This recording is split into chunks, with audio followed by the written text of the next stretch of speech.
এ তুই এত রাতে এখানে কি করিস? তুই জানো না এটা ভূতের এলাকা? ভূতের আবার কিসের ভূতে ধরবে? কে তুমি কি ভূত? ডরাইছে ডরাইছে। তুমি কি এটা মানো? জিন থাকলে কিন্তু ভূতও আছে। জিন থাকলে ভূত থাকে? ডরাইছে ডরাইছে।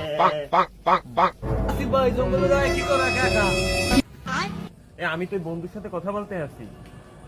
কই তোমার বন্ধু কই জায়গায়? বন্ধু তো দেই না। কে? এই তো বন্ধু। হ্যাঁ ওরে বাবা রে, এতক্ষণ ভূতের সাথে কথা বলছিস?